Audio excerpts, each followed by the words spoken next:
I've been able to develop very strong relationships with the docents.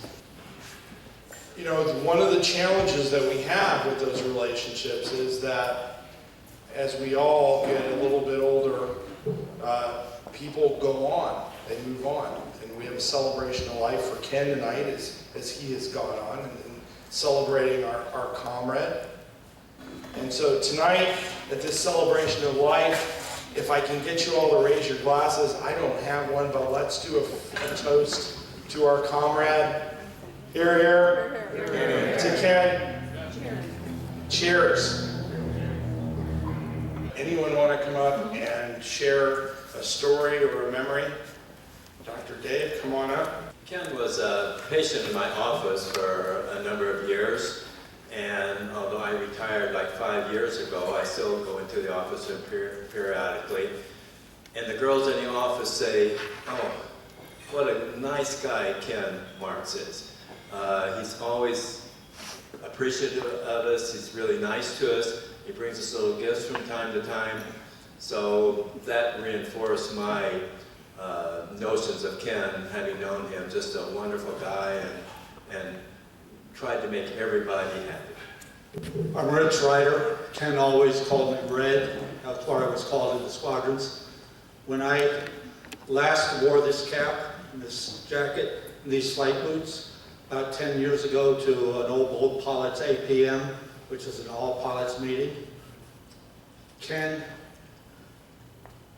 started that meeting with his corny jokes.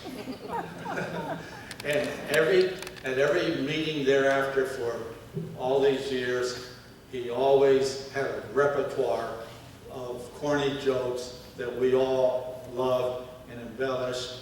The camaraderie that he developed in the Esprit de Corps made old boat pilots fun to go to when he was with us. And I'll always remember him and his corny jokes. And anytime there's a strong wind blowing, I'll wonder if that's Ken flying up the starboard side of the boat ready to break across the bow. I made a New Year's resolution. My name is Don Ahrens, and I'm a friend with Ken ever since we opened the museum. And I like to tell this story, and I have told it many times. I picked up Ken last fall, and he'd just gotten out of the hospital. He'd been in there quite a while, and we're bringing him up for a meeting. And one of the few times I've ever seen him, and forgive me, I'll use a pilot's term, his dauber was down. And I said, "How you doing?" He said, "You know, I laid in that hospital in a month and a half, and I was cut open, and they had trouble getting it closed up, and I had a lot of pain and everything, and it was so unusual for him to talk like this." And he says, "I've done everything. You know, I did 167 traps, successful in real estate, flew for TWA around the world, married 2 absolutely beautiful women, had the world's greatest dog and daughters." He says, I've done everything." And so we drove on a little while along, and I said, "Wait a minute, Ken, you haven't done everything." And he gave me those sharp blue eyes and turned his head, you know, that good-looking head of hair, and he said, "What haven't I done?" And I said, "Ken, you haven't done tomorrow. Because tomorrow you could love Bonnie some more, you could do all the volunteer work that you do around the valley, and you're going to be just a pleasant person wherever you are, and a very special guy." So I've thought about that, and I use that frequently. I tell the story, and I say, "You know, you haven't done tomorrow yet." And think about all the people that count on you and all the people that love you. And I sure love that guy. He was a special gentleman, a hell of a pilot, and just someone that we're not going to forget. I think the people around here have been here. So bless you, Bonnie, and the puppy, and the daughter, and everything. Thank you for sharing Ken with us in this night. My name is Gary Luters, and I have known Ken for over 15 years, old bull pilots, and it's because of him and because of Blaine that I'm now a volunteer here at the museum. Blaine, thank you very much. I visited him in the hospital, and then I had an accident about a year and a half ago, so I'm going to share with you a message that he left on my phone here that I will cherish and save forever.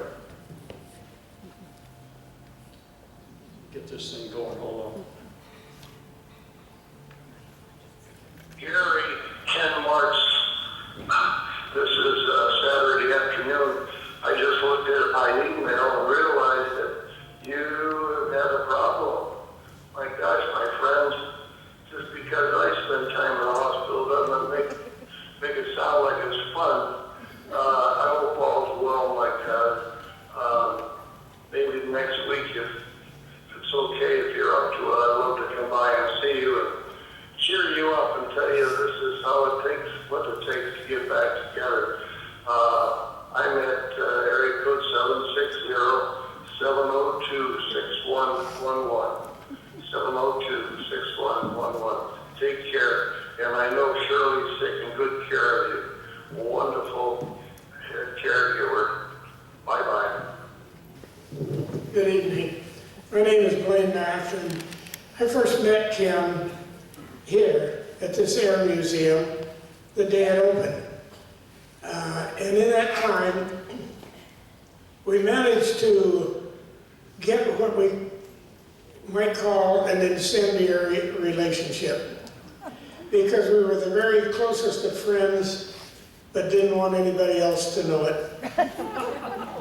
It was a Jekyll and Hyde type of thing, and it worked for us, because at the very same time we were putting together the Old Bull pilots, and he and I worked together, and we always made sure that nobody knew that we were getting along well. One of our trademarks used to be, in the early days and for several years here at the Air Museum, to give talks, some of them at the classes for the new volunteers, and some of them out in the community. And we almost had a routine that we never rehearsed, that just developed. And that's that I would always start, and somewhere along the line, I would make sure that I dropped several really good barbs about the Naval Air Force, which would set him into motion. And so he got to play the good guy then, but I always got even with him. But I thought one of the really earmarks of Ken was when we went down way south of here to a school to put on a program. And when we got through, he said, "I'll treat you all to lunch." So, of course he did. Where did he go? To a place that didn't cost him anything. Because he was serving all of his time for this community. And bless his soul, you know, I guess that's why it was so much fun to jab him, because he knew you didn't mean it, but he didn't want anybody else to know it. And Ken, I know you're up there listening, and you're giggling. Thank you. My name is Bob Andrade, and Ken and I were some of the first people that got involved in the museum when we were up on the boulevard. That was 2 years before he opened.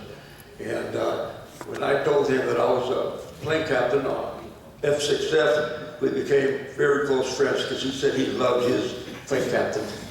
But I want you, before you leave, I want you to, you see over there on the board over there, you'll see Ken's picture aboard the aircraft carrier with some of his men. It's on the top